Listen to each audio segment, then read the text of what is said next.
Hello everyone. இந்த வீடியோவில் நம்ம NTA NEET mock test 49 paper தான் பார்க்க போகிறோம். ஆல்ரெடி நான் பார்ட் 1 பார்ட் 2 வீடியோவில் ஈஸி அண்ட் மீடியம் கொஷின்ஸ் பண்ணியிருந்தேன். இந்த வீடியோவில் வந்து நான் டஃப் கொஷின்ஸ் தான் பண்ண போகிறேன். டோட்டலாக 10 டஃப் கொஷின்ஸ் இருந்துச்சு. சார் நம்ம டாபிக் குள்ளே போகலாம். இந்த எக்ஸாம்பிள் பாருங்க, 2 ஸ்பெரிக்கல் பாடி இருக்கான். அதோட மாஸ் வந்து m 6m அப்படின்னு சொல்றாங்க. ரேடியஸ் வந்து r 2r. இனிஷியலாக 10r செப்பரேஷனில் இருக்கான். இப்போ கிராவிடேஷனல் ஃபோர்ஸ்னால ரெண்டுமே கிட்டத்தில் வருதான். இந்த மாதிரி சொன்னாங்கன்னா கண்டிப்பாக net force on the whole system ஜீரோன்னு எடுத்துக்கலாம். ஏன்னா கிராவிடேஷனல் ஃபோர்ஸ்னால அட்ராக்ட் ஆகுது. அந்த கிராவிடேஷனல் ஃபோர்ஸ் இங்கே internal forces. So net force வந்து ஜீரோவாக இருக்கும். இப்போ பாருங்க, இந்த ஸ்பியர் வந்து இந்த ஸ்பியர் மேலே இது வந்து எஃப் கிராவிடேஷனல் ஃபோர்ஸ் அப்ளை பண்ணும். அதனால இந்த ஸ்பியர் இப்படி வரும். இந்த ஸ்பியரும் இது மேலே எஃப் ஃபோர்ஸ் அப்ளை பண்ணும். இதை நீங்கள் ஹோல் சிஸ்டமாக எடுத்துக்கினா நெட் ஃபோர்ஸ் பாருங்கள் ஜீரோ. நெட் ஃபோர்ஸ் ஜீரோ ஆச்சுன்னா acceleration of centre of mass zero. Acceleration of centre of mass zero ஆச்சுன்னா இனிஷியலாக சென்டர் ஆஃப் மாஸ் ரெஸ்ட்ல இருக்கு பாருங்க. ஸோ இங்கே position of centre of mass doesn't change. Position of centre of mass doesn't change. So இது ரெண்டுமே கிட்டத்தில் வருதா. ஃபைனலாக கொலிஷன் முன்னாடி இங்கே வருதுன்னு எடுத்துக்கலாம். ரெண்டுமே கொலைட் ஆகுது. அப்போது டிஸ்டன்ஸ் பிட்வீன் த சென்டர்ஸ் பாருங்கள் என்ன இருக்குன்னா 3r இருக்கும். ஏன்னா இதோட ரேடியஸ் r, இது வந்து 2r, 3r இருக்கும். ஸோ கொலிஷன் அப்போ இந்த மாதிரி இருக்கும். இதோட சென்டர் லெட்ஸ் எக்ஸ் மூவ் ஆச்சுன்னு எடுத்துக்கலாம். இதோட சென்டர் எவ்வளோ மூவ் ஆயிருக்குன்னா பாருங்க, இனிஷியலாக அதோட சென்டர்ஸ் நடுவில் டிஸ்டன்ஸ் வந்து 10r. ஸோ இது மொத்தமாக 10r. 10rலேருந்து நீங்கள் இதை சப்ராக்ட் பண்ணுங்க. 10rலேருந்து எக்ஸையும் -3rஐயும் சப்ராக்ட் பண்ணுங்க. எவ்வளோ இது டிஸ்பிளேஸ் ஆயிருக்குன்னா 7r - x. 7r - x displays ஆயிருக்கும். ஏன் இது டிஸ்பிளேஸ்மெண்ட் எடுக்கிறேன்னா உங்களுக்கு இது ஆல்ரெடி தெரியும். Position of centre of mass வந்து m1 x1 + m2 x2 by m1 + m2 இந்த மாதிரி இருக்கும். இது பொசிஷன். இது நீங்கள் டிஃப்ரென்ஷியேட் பண்ணீங்கன்னா டெல்டா அப்ளை பண்ணுறேன். Position change in position of centre of mass, இதுதான் டிஸ்பிளேஸ்மெண்ட்னு சொல்லுவோம். m1 into change in position of m1 + m2 into change in position of m2 by m1 + m2. நீங்கள் சென்டர் ஆஃப் மாஸ் டிஸ்பிளேஸ் ஆகலை, என்ன போட்டுக்கலாம்? 0 is equal to இதோட mass m, இதோட mass 6mன்னு சொல்லியிருக்காங்க. m1 வந்து mன்னு எடுத்துக்கலாம். இது எவ்வளோ டிஸ்பிளேஸ் ஆகிருக்கோ பாருங்கள், எவ்வளோ மூவ் ஆயிருக்கு எக்ஸு பாருங்கள். இங்கே டைரக்ஷன் இம்பார்ட்டன்ட், எப்படி வருதோ கூட எடுத்துக்கணும். இங்கே +xன்னு எடுத்துக்கிறேன். +6m இன்டூ இது எவ்வளோ டிஸ்பிளேஸ் ஆகிருக்கோ பாருங்கள், 7r - x. ஆனால் இது நெகட்டிவ் x டைரக்ஷனில் டிஸ்பிளேஸ் ஆகுது. ஸோ அதனால் இங்கே மைனஸ் போட்டுக்கணும். ரொம்ப இம்பார்ட்டண்ட், டைரக்ஷன்ஸ் எல்லாமே செக் பண்ணணும். 7r - x by m + 6m. அவ்வளோதாங்க. இது கால்குலேட் பண்ணுங்கள். 0 is equal to mx - 42mr + 6mx. 7mx is equal to 42mr. mm cancel பண்ணுங்கள். இது 7, இது கேன்சல் பண்ணுங்கள். x வந்து 6r வரும். இந்த எக்ஸாம்பிள் பாருங்க, ஒரு நீடில் வந்து மேக்னெட்டிக் மெரிடியன்ல இருந்துச்சான் இனிஷியலாக. அப்போ டிப் ஆங்கிள் வந்து தீட்டாவாம். ஸோ இதுதான் ட்ரூ டிப் ஆங்கிள்னு சொல்லுவோம். இப்போ அந்த டிப் சர்க்கிளை கொஞ்சம் ஆங்கிளில் ரொட்டேட் பண்ணி எக்ஸ் டிகிரிக்கு ரொட்டேட் பண்ணி இப்போ டிப் ஆங்கிள் தீட்டா டேஷ் காமிக்குதான். என்ன கேட்குறாங்கன்னா tan theta dash by tan theta என்ன இருக்குன்னு கேட்குறாங்க. நான் ஆல்ரெடி ஒரு வீடியோ வந்து டிப் சர்க்கிள் மேலே பண்ணியிருக்கேன். இங்கே லிங்க் ஷேர் பண்ணுறேன், இதில் பார்த்துக்கோங்க. இதுதான் மேக்னெட்டிக் மெரிடியன். ஸோ இதில் தான் இந்த டிப் சர்க்கிள்னு சொல்லுவாங்க. ஸோ இந்த மேக்னெட்டிக் நீடில் இருக்கும். இந்த நீடில் வந்து ஒரு டைரக்ஷனில் அலைனாக இருக்கும். ஏன்னா இங்கே தான் எர்த் மேக்னெட்டிக் ஃபீல்டு இருக்கும். ஸோ இதுதான் டிப் ஆங்கிள்னு சொல்லுவாங்க. இதுதான் ட்ரூ டிப் ஆங்கிள்னு சொல்லுவாங்க. ஸோ இங்கே தான் ஹாரிசான்டல் காம்போனன்ட் இருக்கும், எர்த்தோட ஹாரிசான்டல் காம்போனன்ட் இருக்கும், வெர்டிகலாக எர்த்தோட வெர்டிகல் காம்போனன்ட் இருக்கும். இந்த பிளேனில் இல்லாமல் இந்த பிளேனில் பாருங்க, இப்போ இந்த பிளேன் இருக்குல்ல, அந்த டிப் சர்க்கிளை எக்ஸ் டிகிரியில் ரொட்டேட் பண்ணி இப்போ டிப் சர்க்கிள் இந்த பிளேனில் இருக்கான். ஸோ இப்போ இது வந்து ஒரு ஆங்கிளில், அந்த நீடில் வந்து ஒரு ஆங்கிளில் இருக்கும். அந்த ஆங்கிள் தான் அப்பேரண்ட் டிப் ஆங்கிள்னு சொல்லுவாங்க. அது தீட்டா டேஷ் இருக்கும். ஸோ அதே தீட்டா இருக்காது, மாறும். நம்ம ஆல்ரெடி பார்த்தோம், அது காம்போனன்ட் டிஃப்ரெண்ட்டாக இருக்கும். இந்த பிளேனில் ஹாரிசான்டல் காம்போனன்ட் பிஹெச் இருந்துச்சுன்னா இந்த பிளேனில் இதோட காம்போனன்ட் பிஹெச் காஸ் எக்ஸ் இருக்கும், அது இருக்கும். அதனால இந்த ஆங்கிளே மாறிடும். ஆனால் வெர்டிகல் காம்போனன்ட் அதே தான் இருக்கும். வெர்டிகல் காம்போனன்ட் வந்து பிவி தான் இருக்கும். அதனால டிப் ஆங்கிள் மாறும். இது அப்பேரண்ட் டிப் ஆங்கிள்னு சொல்லுவாங்க. ஸோ இந்த அப்பேரண்ட் டிப் ஆங்கிள்க்கும் ட்ரூ டிப் ஆங்கிள்க்கும் இந்த ஆங்கிள் பிட்வீன் த பிளேன்ஸ்க்கும் ரிலேஷன் இருக்குது. நான் டிரைவ் பண்ணியிருக்கேன். அந்த வீடியோ லிங்க்ல பார்த்துக்குங்க. என்ன வரும்னா tan of true dip angle is equal to tan of apparent dip angle into cos of angle between the planes அப்படின்னு ஒரு ஃபார்முலா இருக்கும். ட்ரூ டிப் ஆங்கிள் வந்து தீட்டான்னு சொல்லியிருக்காங்க. அப்பேரண்ட் டிப் ஆங்கிள் வந்து theta dash into cos alpha. tan theta dash by tan theta கேட்குறாங்க. Cos alpha அந்த side அனுப்புங்க. tan theta dash by tan theta வந்து 1 பை காஸ் ஆல்ஃபா வரும். இந்த எக்ஸாம்பிளில் பாருங்க, ஒரு தின் ப்ரிசம் இருக்கான். லைட் ரே வந்து ஆல்மோஸ்ட் நார்மலி இன்சிடென்ட் ஆகும். அப்படின்னா இந்த இன்சிடென்ட் ஆங்கிள் ரொம்ப கம்மியாக இருக்குன்னு அர்த்தம். What is angle of deviation if all the angles are very small? So இருக்கிற ஆங்கிள்ஸ் எல்லாமே ஸ்மால்னு சொல்கிறாங்க. இன்சிடென்ட் ஆங்கிள், அப்புறம் உள்ள என்ன ஆகும், உள்ள இப்படி வரும் அந்த ரே, இங்கே உள்ள வந்து R1 ஆங்கிள் பண்ணும், அப்புறம் இங்கே இன்சிடென்ட் ஆகும், அப்புறம் இது நம்ம R2ன்னு எடுத்துப்போம், அப்புறம் வெளியில் லைட் ரே இப்படி வரும். இதுதான் நம்ம எமர்ஜென்ட் ஆங்கிள் அப்படின்னு சொல்லுவோம். நீங்கள் ஆங்கிள் ஆஃப் டீவியேஷன் கேட்குறாங்கல்ல, ஆங்கிள் ஆஃப் டீவியேஷனுக்கு ஒரு ஃபார்முலா இருக்குது. என்னன்னா I + E minus prism angle அப்படின்னு ஒரு ஃபார்முலா இருக்குது. இதுதான் நீங்கள் கண்டுபிடிக்கணும். இதை இந்த மாதிரி எக்ஸ்பிரஸ் பண்ணணும் in terms of incident angle, in terms of prism angle.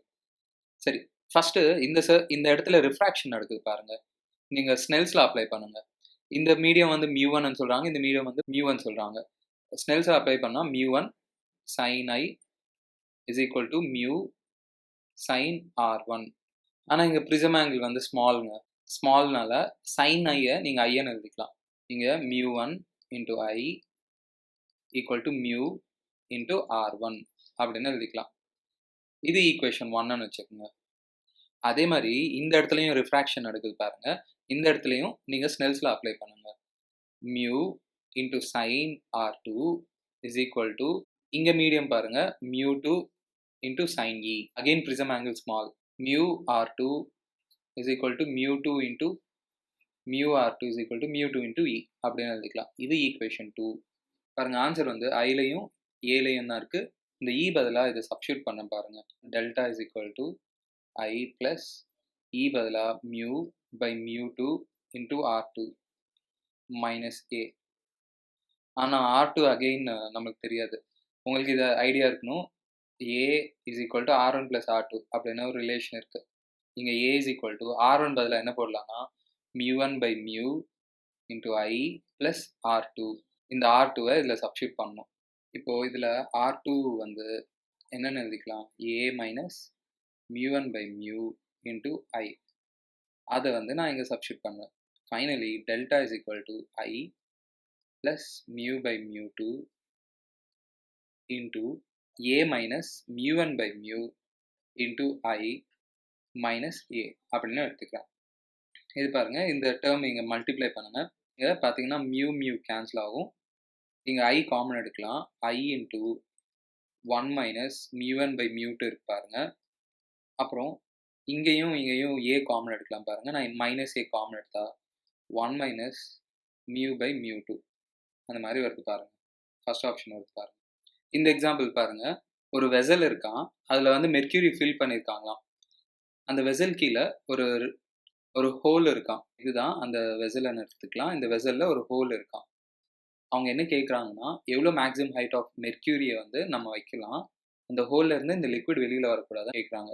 பாருங்கள், வெளியில் வரக்கூடாதுன்னா கண்டிப்பாக இந்த மாதிரி ஒரு ஹெமிஸ்பெரிக்கல் மெர்க்யூரி ட்ராப் இங்கே கிரியேட் ஆகிருக்கணும். ஹலோ எவ்ரிவன், ஏன் அந்த மாதிரி கிரியேட் ஆகிருக்கணும்னா, இந்த இடத்துல ஒரு எக்ஸஸ் ப்ரெஷர் கிரியேட் ஆகும். இந்த மாதிரி ஸ்பெரிக்கலாக கிரியேட் ஆச்சுன்னா அதுதான் அந்த எக்ஸஸ் ப்ரெஷர் தான் 2T/R அப்படின்னு சொல்லுவோம். அந்த எக்ஸஸ் ப்ரெஷர் எவ்வளோ இருக்குன்னா 2T/R இருக்கும். ஒருவேளை இங்கே ஸ்பெரிக்கல் ஃபார்ம் இல்லைன்னா தண்ணி அப்படியே கீழே வந்துடும். ஏன்னா இந்த லிக்விட் வந்து ஒரு ஹைட் வரைக்கும் இருக்கு பாருங்க.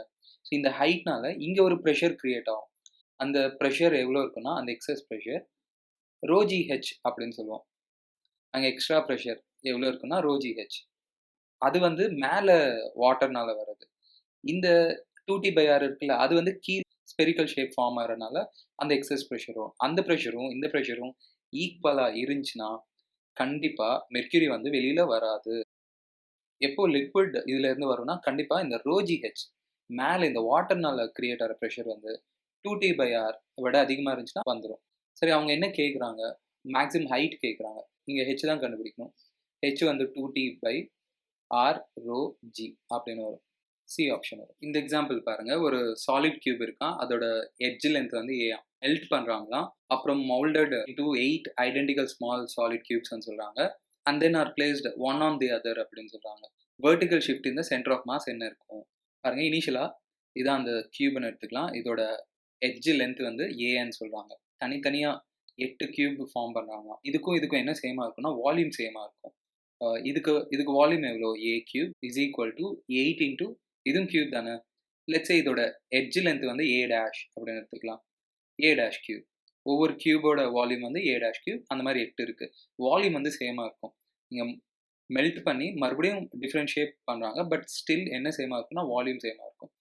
இதுல இருந்து கியூப் ரூட் எடுங்க. ஏ டேஷ் என்ன வரும்னா a/2 அப்படின்னு வரும். அப்படின்னா இந்த கியூபோட சைட் லென்த் வந்து a/2 அந்த மாதிரி வரும். ஸோ இது எல்லாமே a/2 அந்த மாதிரி இருந்துகிட்டே இருக்கும். இப்போ vertical shifting centre of mass கேட்குறாங்க. கண்டிப்பாக இதுக்கு சென்டர் ஆஃப் மாஸ் நீங்கள் ஃபிஃப்த்துக்கும் ஃபோர்த்துக்கும் நடுவில் தான் இருக்கும். அது பார்த்தீங்கன்னா அந்த ஹைட் எவ்வளோ இருக்கும் மொத்தமாக? இது a/2 மொத்தமாக எவ்வளோ இருக்கும்? 2a இருக்கும். இனிஷியலாக சென்டர் ஆஃப் மாஸ் எங்கே இருந்துச்சு? எவ்வளோ ஹைட்டில் இருந்துச்சு? a/2ல தான் இருந்துச்சு. ஏன்னா சென்டர் ஆஃப் மாஸ் இதுக்கு இங்கே தானே இருக்கும். இப்போ ஷிஃப்ட் கேட்குறாங்க.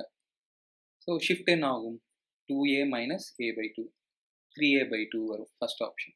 இந்த எக்ஸாம்பிள் பாருங்க. இது வந்து அவ்வளோ கிளியரா இல்லை. கொஷின் வந்து என்ன சொல்றாங்கன்னா, ஒரு பால் இருக்கா, அது மேலே லைட் இன்சிடென்ட் ஆதான். ஒர்க் ஃபங்க்ஷன் கொடுத்துட்டாங்க. Maximum potential to which the ball can be charge அப்படின்னு சொல்றாங்க. இந்த கொஷின் வந்து கொஞ்சம் மீனிங்லெஸ்ஸாக தான் இருக்கு. பொட்டென்ஷியல்னு சொன்னதுனால மேபி அவங்க ஸ்டாப்பிங் பொட்டென்ஷியல் கேட்குறாங்களா அப்படின்னு நீங்க யோசிங்க. அந்த எக்ஸாம்ல நீங்க அந்த டேர்ம் என்னன்னு தெரியாட்டாலும் பாருங்க, இங்க இன்சிடென்ட் லைட் கொடுத்துட்டாங்க, ஒர்க் ஃபங்க்ஷன் கொடுத்துட்டாங்க, பொட்டென்ஷியல் கேட்குறாங்க. ஸோ மோஸ்ட்லி நம்ம ஸ்டாப்பிங் பொட்டென்ஷியல் தான் கேள்விப்பட்டிருப்போம். மேபி அது கேட்குறாங்க போல இருக்கு. ஸோ இந்த கொஷின் இன்கம்ப்ளீட்னால நம்ம லெட்ஸ் சே ஸ்டாப்பிங் பொட்டென்ஷியல் கண்டுபிடிக்கலாம் இந்த கொஷனில். இப்போ நம்மளுக்கு என்ன தெரியும்? Energy incident is equal to work function plus maximum kinetic energy. Maximum kinetic energy தான் இ இன்டூ ஸ்டாப்பிங் பொட்டென்ஷியல்னு எழுதிக்கலாம். இப்போ ஒர்க் ஃபங்க்ஷன் வந்து எலக்ட்ரான் வோல்ட்ல கொடுத்துருக்காங்க, அது இன்சிடென்ட் வேவ் லென்த் கொடுத்துருக்காங்க. இ வந்து நீங்க கண்டுபிடிக்கலாம் எப்படின்னா 1240 electron volt by wave length in nanometre. இது டைரக்டா நீங்க இந்த மாதிரி போட்டுக்கலாம். ஹெச்சி பை லாம்டா போட்டு அது ஜூல்ஸ்ல வரும். அது நீங்க மறுபடியும் டிவைடட் பை 1.6 இன்டூ 10⁻⁻19 பண்றதுக்கு பதிலாக டைரக்டா உங்களுக்கு எலக்ட்ரான் வோல்ட்லேயே ஆன்சர் வந்துடும். இது 1240 எலக்ட்ரான் வோல்ட். வேவ் லென்த் வந்து இதுல நானோமீட்டர்ஸ்ல சப்ஸ்டியூட் பண்ணணும். 400 0 கேன்சல் பண்ணுங்க. இது 3.1 எலக்ட்ரான் வோல்ட் வரும். நீங்க சப்ஸ்டியூட் பண்ணுங்க. 3.1 electron volt is equal to work function வந்து 1.9 எலக்ட்ரான் வோல்ட் பிளஸ் இ இன்டூ ஸ்டாப்பிங் பொட்டென்ஷியல். இது 3.1 மைனஸ் 1.9 என்ன வரும்னா 1.2 electron volt equal to E into stopping potential. பாருங்க, இ கேன்சல் பண்ணுங்க. ஸ்டாப்பிங் பொட்டென்ஷியல் வந்து 1.2 வோல்ட் வரும். மேபி இந்த கொஸ்டின்ல ஸ்டாப்பிங் பொட்டென்ஷியல் கேட்குறாங்களா என்னன்னு தெரியல. கொஸ்டின் வந்து இன்கம்ப்ளீட்டா இருக்கு. இந்த எக்ஸாம்பிள் பாருங்க. இதுல வந்து கரண்ட் கேட்டிருந்தாங்க. 6 வோல்ட் பேட்டரி வந்து எவ்வளோ கரண்ட் சப்ளை பண்ணும் அப்படின்னு கேட்டிருந்தாங்க. இது ஒன்று நீங்க அப்சர்வ் பண்ணீங்கன்னா இது கொஞ்சம் சிம்பிளிஃபை பண்ணலாம் பாருங்க. இது 2 இந்த 2 சீரீஸ்ல இருக்கு பாருங்க. அதே மாதிரி இந்த 2 சீரீஸ்ல இருக்கு. நீங்க சர்க்கியூட்டை ரீட்ரா பண்ணிக்கலாம். இது வீட்ஸ்டோன் பிரிட்ஜ் தானே. ஆனா வீட்ஸ்டோன் பேலன்ஸ்டா இல்லை பாருங்க. இங்க எப்படி இருக்கு? 2/4, இது 4/2 இருக்கு. இது பேலன்ஸ்டா இல்லை. பேலன்ஸ்டா இருந்துச்சுன்னா இதை எடுத்துடலாம், சிம்பிளா இருக்கும். ஆனா இது பேலன்ஸ்டா இல்லை. ஸோ இதில் கரண்ட் கண்டுபிடிக்கிறது கொஞ்சம் கஷ்டம் தான். நீங்கள் கிட்சாஃப்ல போட்டு அந்த மாதிரி பண்ணணும், பிரான்ச்சஸில் டிவைட் ஆகிற மாதிரி பண்ணணும். பட் இதை எடுத்துட்டு இதுக்கு ஒரு ஆர் எஃபெக்டிவ்க்கு ஃபார்முலா இருக்கு. ஸோ என்டிஏ சொல்யூஷன்ஸ்லையும் கொடுத்துருந்தாங்க. இது மொத்தத்துக்கு ஆர் எஃபெக்டிவ் வந்து என்ன ஃபார்முலான்னு சொல்கிறாங்கன்னா, ஃபர்ஸ்ட் நீங்கள் பாருங்க, இது சிமிலராக இருக்கும் பாருங்க. இது R1, அதே மாதிரி தான் இதுவும் R1 பாருங்க. இது R2, அதே மாதிரி இதுவும் R2, இது வந்து பாருங்க R3. ஸோ இந்த மாதிரி ஃபார்ம் இருந்துச்சுன்னா அதுக்கு ஆர் எஃபெக்டிவ் ஃபார்முலா இருக்கு. என்ன நான் சொல்றாங்க? R effective is equal to R1R2 plus R1 R3 plus R2R3 by என்ன சொல்றாங்கன்னா R1 plus R2 plus 2R3 அப்படி இருக்கு பாருங்க. ஈஸியா ஞாபகம் வச்சுக்கலாம். சிமெட்ரிக்கா இருக்கு பாருங்க. மேல என்னமோ 2 வந்து R1R2க்கு வந்து, கீழே வந்து R3க்கு 2 வருது பாருங்க. இதை வச்சு நீங்க ஆர் எஃபெக்டிவ் கண்டுபிடிக்கலாம் பாருங்க. 2 இன்டூ R1 வந்து 2, R2 வந்து 4 பிளஸ் 2 இன்டூ 2 பிளஸ் R2 வந்து 4 இன்டூ R3 வந்து 2 பை 2 பிளஸ் 4 பிளஸ் 2 into 2. என்ன வருது பாருங்க. 8 2s are 16. 16 plus 4 20. 28 by 10 வரும் பாருங்க. 2.8 ohms வரும் பாருங்க. ஸோ இது எல்லாமே எடுத்துட்டு நீங்கள் 2.8 ohm வைக்கலாம். இந்த 2.8ம் இந்த 2ம் சீரீஸில் இருக்கும். சிம்பிளாக இப்போ I கேட்டால் EMF by 2 plus 2.8 6 by 4.8 இது டிவைட் பண்ணுங்கள் 3 by 2.4 இது 10 by 8 இன்னும் டிவைட் பண்ணிங்கன்னா 1.25 ஆம்பியர் வரும். தேர்ட் ஆப்ஷன் வரும். இந்த எக்ஸாம்பிள் பாருங்கள். Separation between the plates of a capacitor plates கொடுத்துட்டாங்க. இனிஷியலாக ஏர் இருந்துச்சா 25 வோல்ட் பேட்டரி யூஸ் பண்ணி சார்ஜ் பண்ணுறாங்களாம். அந்த பேட்டரியை டிஸ்கனெக்ட் பண்ணிவிட்டு dielectric slab of thickness 3 mm வைக்கிறாங்களாம். அதோட டயலக்ட்ரிக் கான்ஸ்டன்ட் கொடுத்துட்டாங்க. இப்போது வச்சோன்னே potential difference between the plates என்ன இருக்குன்னு கேட்குறாங்க. பேட்டரி வந்து சார்ஜ் பண்ணுறாங்களா, இனிஷியல் சார்ஜ் அந்த கெப்பாசிட்டர் பார்த்தீங்கன்னா Q is equal to CV. C பதில் என்ன போட்டுக்கலாம், epsilon naught A by distance between the plates பாருங்க 5 mm. இதுதான் கெப்பாசிட்டன்ஸ் இன்ட்டு வோல்டேஜ் பாருங்க 25 வோல்ட். இதுதான் இனிஷியல் சார்ஜ் பேட்டரி ரிமூவ் பண்ணுறதுக்கு முன்னாடி. இப்போது பேட்டரியை ரிமூவ் பண்ணிட்டாங்க. பேட்டரியை ரிமூவ் பண்ணிவிட்டு இந்த டயலக்ட்ரிக்கை வைக்கிறாங்க. இது ரொம்ப இம்பார்ட்டன்ட் பாயிண்ட். கெப்பாசிட்டருக்கு யார் சார்ஜ் சப்ளை பண்ணுவாங்க, பேட்டரி தான். பேட்டரியை எடுத்துகிட்டு நீங்கள் எதை வச்சாலும் இங்கே என்ன மாறாதுன்னா இங்கே சார்ஜ் வந்து ரிமைன்ஸ் கான்ஸ்டன்ட். ஏன்னா சார்ஜ் கொடுக்குறது பேட்டரி தான். பேட்டரியே இல்லாதப்போ நீங்கள் என்ன தான் டயலக்ட்ரிக் வச்சாலும் சார்ஜ் வந்து remains constant on the capacitor. அது ஃபர்ஸ்ட் பாயிண்ட். இப்போது செகண்ட் கேஸில் டயலக்ட்ரிக் வைக்கிறாங்களா, புது கெப்பாசிட்டன்ஸ் என்ன இருக்கும், கண்டிப்பாக கெப்பாசிட்டன்ஸ் மாறும். அதனால பொட்டென்ஷியல் டிஃப்ரென்ஸும் மாறும். இப்போ நீங்கள் புது கெப்பாசிட்டன்ஸ் கண்டுபிடிக்கணும்னா பாருங்கள், அது நடுவில் தான் வைக்கிறாங்க. பட் நீங்கள் இப்படி ஷிஃப்ட் பண்ணிக்கலாம். அந்த டயலக்ட்ரிக்கை நீங்கள் இப்படியும் வைக்கலாம், இன்னும் கொஞ்சம் ஈஸியாக இருக்கும். இது வந்து 3 mm, இது வந்து 2 mm. இதுதான் அந்த டயலக்ட்ரிக். அதோட டயலக்ட்ரிக் கான்ஸ்டன்ட் வந்து 10. இந்த கெப்பாசிட்டரை நீங்கள் இப்படி எழுதிக்கலாம். இது ஒரு கெப்பாசிட்டர் ப்ளஸ் இது ஒரு கெப்பாசிட்டர். இதோட லென்த் இது 3 mm, இது 2 mm. இது ரெண்டுமே சீரீஸ்ன்னு எடுத்துப்போம். சீரீஸில் எஃபெக்டிவ் சி எஃபெக்டிவ் என்ன இருக்கும், 1 by C effective is equal to 1 by C1 plus 1 by C2. 1 by C1 என்ன போடணும், இதோட கெப்பாசிட்டன்ஸ் என்ன இருக்கும், 10 epsilon naught A by D. Distance between the plates வந்து 3 mm. ப்ளஸ் செகண்ட் கேஸில் பாருங்கள், இது கெப்பாசிட்டன்ஸ் வந்து epsilon naught A ஆனால் பை D டிஸ்டன்ஸ் வந்து 2 mm பாருங்கள். இது ரெண்டும் ஆட் பண்ணோன்னா பேஸ் சேமாக இருக்கணும். நான் மேலே 10 மல்டிப்ளை பண்ணி இங்கே பண்ணுறேன். என்ன வரும்னா 23 by 10 epsilon naught A வரும். இதுலேருந்து C எஃபெக்ட் வந்து 10 epsilon naught A by 23 வரும். ஃபைனல் கெப்பாசிட்டன்ஸ் வந்து இது இருக்கும்.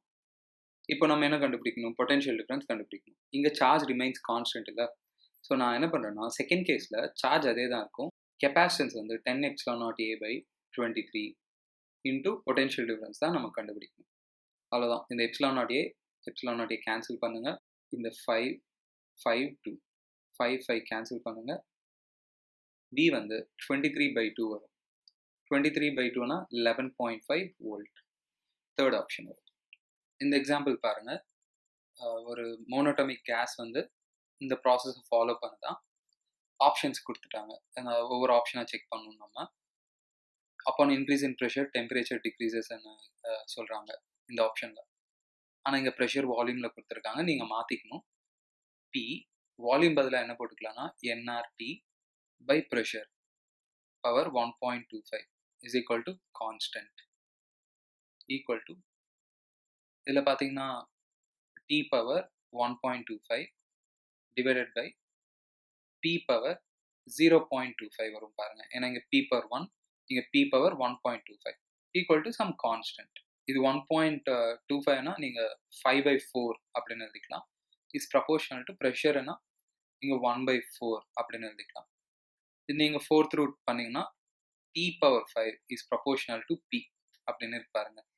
இதுலேருந்து என்ன அண்டர்ஸ்டாண்ட் பண்ணிக்கலாம்னா டெம்பரேச்சர் இன்க்ரீஸ் பண்ணிங்கன்னா ப்ரெஷர் இன்க்ரீஸ் ஆகும், இல்லாட்டி டெம்பரேச்சர் டிக்ரீஸ் பண்ணால் ப்ரெஷர் டிக்ரீஸ் ஆகும், இந்த மாதிரி சொல்லலாம். இல்லாட்டி ப்ரெஷர் டிக்ரீஸ் பண்ணால் டெம்பரேச்சர் டிக்ரீஸ் ஆகும். இது இம்பார்ட்டன்ட். ஆனால் இங்கே என்ன சொல்கிறாங்க, upon increase in pressure temperature decreases. இது தப்பு.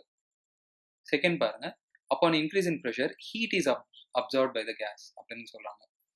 ஸோ இங்கே ஹீட் இன்வால்வ் பண்ணாலே உங்களுக்கு இது தெரியணும், Q is equal to NC delta T. இது என்ன ப்ராசஸ்னே சொல்ல, இது ஜென்ரலாக இது பாலிட்ரோபிக் ப்ராசஸ்ன்னு சொல்லுவாங்க. அடியாபேட்டிக் இல்லை, ஐசோதர்மல் இல்லை, ஐசோபேரிக் இல்லை, ஐசோகோரிக் இல்லை, அந்த மாதிரி ப்ராசஸ். இதை தவிர்த்து ரிமைனிங் ப்ராசஸ் எல்லாமே பாலிட்ரோபிக் ப்ராசஸ்ன்னு சொல்லலாம். இப்போ நீங்கள் சியை தான் கவனிக்கணும். இப்போ சி கண்டுபிடிக்க பாலிட்ரோபிக் ப்ராசஸில் ஒரு ஃபார்முலா இருக்குது. C is equal to CV minus R by X-1 அப்படின்னு ஒரு ஃபார்முலா இருக்குது. இந்த ஃபார்முலா ஞாபகம் வச்சுக்கினா நல்லது, இல்லாட்டி ஈஸி டெரிவேஷன் தான். நான் பண்ணி காமிச்சிடுறேன். இங்கே நம்மளுக்கு இது தெரியும், ஃபர்ஸ்ட் லா ஆஃப் தெர்மோடைனமிக்ஸ் வந்து Q is equal to W plus change in internal energy. Q பதிலாக நீங்கள் NC டெல்டா T போட்டுக்கலாம். ஒர்க் டன் பதிலாக ஒரு ஃபார்முலா இருக்குது, பாலிட்ரோபிக் ப்ராசஸில் ஒர்க் டன் ஃபார்முலா இருக்குது, ரொம்ப important formula. Minus NR delta T by X-1. இங்கே எக்ஸ்னா பவர் ஆஃப் வால்யூம். டெல்யூ பதிலாக நீங்கள் NCV டெல்டா T போட்டுக்கலாம். இங்கே டெல்டா T காமன் எடுங்க, N டெல்டா T காமன் எடுத்திங்கன்னா உங்களுக்கு இந்த ஃபார்முலா வரும். இந்த ஃபார்முலா ஞாபகம் வச்சுங்க, ஈஸி தான். ஸோ இது வந்து நம்ம என்னன்னு சொல்லுவோம்னா மோலார் ஸ்பெசிஃபிக் ஹீட் அப்படின்னு சொல்லுவோம். பாலிட்ரோபிக்கில் molar specific heat equal to இது molar specific heat at constant volume minus R by இந்த எக்ஸ் தான் பிவியில் பியோட power.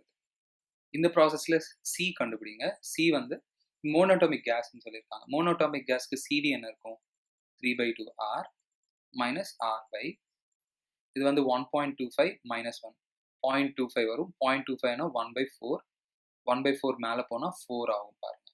5/2 R. C sometimes negative இருக்கலாம்.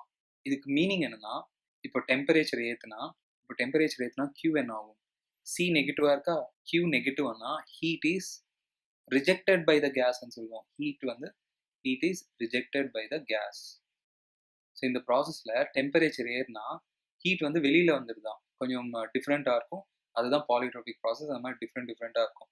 ஜெனரலாக டெம்பரேச்சர் ஏற்றினா நீங்கள் ஹீட் கொடுக்கணும். ஆனால் இந்த ப்ராசஸில் சி நெகட்டிவாக இருக்கனால டெம்பரேச்சர் ஏறினா ஹீட் வந்து நெகட்டிவ் வருது, meaning heat is rejected by the gas. ஆனால் இங்கே ஹீட் அப்சார்ப் பை த கேஸ்ன்னு சொல்கிறாங்க. இதுவும் தப்பு தான். நெக்ஸ்ட் சி ஆப்ஷன் செக் பண்ணலாம். If heat is given to the gas internal energy இன்க்ரீசஸ்ன்னு சொல்கிறாங்க. ஹீட் கிவன் டு த கேஸ்னா ஹீட் வந்து பாசிட்டிவாக இருக்கும். ஹீட் பாசிட்டிவாக இருந்தால் பாருங்க, இது பாசிட்டிவா, ஆனால் சி வந்து நெகட்டிவ் இந்த ப்ராசஸ்க்கு. ஸோ டெல்டா T என்ன ஆகும்னா நெகட்டிவ் ஆகும். நீங்கள் கேஸ்க்கு ஹீட் கொடுத்தீங்கன்னா இங்கே டெம்பரேச்சர் கம்மியாகிடும். அந்த மாதிரி தான் இது. ஸோ டெம்பரேச்சர் டிக்ரீஸ் ஆகும். ஜென்ரலாக டெல்டா T நெகட்டிவ் ஆனால் change in internal energy negative ஆகும். ஆனால் இங்கே என்னன்னு சொல்லியிருக்காங்க, அந்த ப்ராசஸ்க்கு ஹீட்டை சப்ளை பண்ணால் இன்டர்னல் எனர்ஜி இன்க்ரீஸ் ஆகும்னு சொல்கிறாங்க. இதுவும் தப்பு தான். இன்டர்னல் எனர்ஜி டிக்ரீஸ் ஆகும். லாஸ்ட் ஆப்ஷன் தான் கரெக்டு. இந்த எக்ஸாம்பிள் பாருங்கள், 2 சிம்பிள் பெண்டம் இருக்கான், A and B. They are fixed at same பாயிண்ட்னு சொல்கிறாங்க. ஆல்ஃபா பீட்டா ஆங்கிளில் இப்படி இருக்கான். இப்போ ரிலீஸ் பண்ணுறாங்கன்னா ஃப்ரம் ரெஸ்ட். இப்போ அது ரெண்டுமே என்ன ஆகும், கிட்டத்தில் வரும். இந்த மாதிரி கிட்டத்தில் வரும். கிட்டத்தில் வந்தால் இங்கே கொலிஷன் நடக்கும். அந்த கொலிஷன் வந்து எலாஸ்டிக் கொலிஷன் சொல்கிறாங்க. உங்களுக்கு இது ஐடியா இருக்கணும். எலாஸ்டிக் கொலிஷன்ஸில் மாசஸ் சேமாக இருந்துச்சுன்னு வச்சுக்கலாம். இது V ஸ்பீடில் வந்துச்சுன்னா வெலாசிட்டிஸ் எக்ஸ்சேஞ்ச் ஆகும். இப்போ இது வந்து திருப்பி இவனோட ஸ்பீட் இவனுக்கு வந்துடும், இவனுக்கு வந்து இவனோட ஸ்பீடு வரும். ஆஃப்டர் கொலிஷன் ஈக்குவல் மாசஸ் இருந்தால் வெலாசிட்டிஸ் எக்ஸ்சேஞ்ச் ஆகும் எலாஸ்டிக் கொலிஷனில். எலாஸ்டிக் கொலிஷனில் மட்டும்தான். ஸ்ட்ரிங் லென்த் வந்து ரெண்டுத்துக்குமே சேம்னு சொல்கிறாங்க. Then after what time B reaches it's initial position for the first time அப்படின்னு சொல்கிறாங்க. இங்கே பீட்டா தான் கிரேட்டர் தேன் ஆல்ஃபா அப்படின்னு சொல்கிறாங்க. ரொம்ப ஆங்கிள் B தான் பண்ணுது. Bக்கு தான் ஸ்பீட் அதிகமாக இருக்கும். இவன் வந்து கொலைட் ஆகும்போது கண்டிப்பாக வெலாசிட்டிஸ் டிஃப்ரெண்ட்டாக இருக்கும். இப்போ V1 இவன் V2 இருந்தால், இவன் V1 V2 இருந்துச்சுன்னா கொலிஷனுக்கு அப்புறம் இவன் V2 ஸ்பீடில் போவான், இவன் வந்து V1 ஸ்பீடில் போவான். ஸோ அந்த மாதிரி போகிறதுனால கொலிஷனுக்கு அப்புறம் ஸோ பியோட ஸ்பீடு ஏக்கு வந்துச்சு அப்படின்னா ஏ வந்து எவ்வளோ ஆங்கிள் சப்டெண்ட் பண்ணியிருப்பான், B வந்து எவ்வளோ ஆங்கிள் சப்டெண்ட் பண்ணியிருப்பான் யோசிங்களேன். இந்த ஏ வந்து கண்டிப்பாக பீட்டா ஆங்கிள் சப்டெண்ட் பண்ணியிருப்பான், B வந்து ஆல்ஃபா ஆங்கிள் சப்டெண்ட் பண்ணியிருப்பாங்க. ஏன்னா வெலாசிட்டிஸ் எக்ஸ்சேஞ்ச் ஆகுது. ஸோ அதனால B வந்து அதோட இனிஷியல் பொசிஷனுக்கு வர முடியாமல் போச்சு. அகெயின் ஏ வந்து இங்கே வரும், பியும் இங்கே வரும். அகெயின் கொலைட் ஆகும். கொலைட் ஆகிட்டு மறுபடியும் வெலாசிட்டிஸ் எக்ஸ்சேஞ்ச் பண்ணிக்கும், மறுபடியும் மூவ் ஆகும். இப்போ ஏயோட வெலாசிட்டி பிக்கு வரும், பியோட வெலாசிட்டி ஏக்கு வரும். கண்டிப்பாக கொலிஷனுக்கு அப்புறம் பி வந்து பீட்டா ஆங்கிள் பண்ணியிருக்கோம், ஏ வந்து ஆல்ஃபா ஆங்கிள் பண்ணியிருக்கோம். ஃபைனலாக அந்த பொசிஷனுக்கு வந்திருக்கு. ஸோ இதுக்கு எவ்வளோ டைம் எடுக்கும்னு கேட்குறாங்க. பாருங்கள் இனிஷியலாக எப்படி இருந்துச்சா, இங்கேருந்து இங்கே வர்றதுக்கு கண்டிப்பாக டைம் வந்து t/4 எடுக்கும்னு சொல்லுவோம். ஏன்னா இது எக்ஸ்ட்ரீம் பொசிஷன், எக்ஸ்ட்ரீம் பொசிஷன்லேருந்து இது மீன் பொசிஷன், மீன் பொசிஷன் வர்றதுக்கு டைம் வந்து t/4. இப்போ கொலிஷன் நடந்துச்சா, கொலிஷன் நடந்து இப்போ மறுபடியும் மீன் பொசிஷன்லேருந்து எக்ஸ்ட்ரீம் பொசிஷன் போகிறதுக்கு t/4. மறுபடியும் இது மீன் பொசிஷனுக்கு வரும். மீன் பொசிஷனுக்கு வரணும்னா இங்கேருந்து இங்கே வர்றதுக்கு அகைன் டைம் எவ்வளோ இருக்கும், t/4. மறுபடியும் எவ்வளோ டைம் எடுக்கும், t/4 டைம் எடுக்கும். ஸோ இங்கே மொத்தமாக டோட்டல் டைம் பார்த்தீங்கன்னா t/4 × 4 டைம் பீரியட் t வரும். டைம் பீரியட் ஃபார்முலா என்ன, 2π × √L/g. இது ரொம்ப நல்ல ப்ராப்ளம். இன்னொரு வாட்டி ப்ராக்டிஸ் பண்ணுங்க, யோசிங்க. இது எப்படி வந்துச்சு ஒவ்வொரு ஸ்டெப்பாக யோசிங்க. நீங்கள் கொலிஷன் இன்வால்வ் ஆயிருக்கு, டைம் பீரியட் இன்வால்வ் ஆயிருக்கு, அவ்வளோதாங்க ப்ராப்ளம்ஸ். நம்ம நெக்ஸ்ட் வீடியோவில் கண்டினியூ பண்ணலாம். தேங்க்யூ ஸோ மச் ஃபார் வாட்சிங். இந்த வீடியோவை லைக் பண்ணுங்கள், ஷேர் பண்ணுங்கள், என் சேனலுக்கு சப்ஸ்கிரைப் பண்ணுங்கள். பாய்.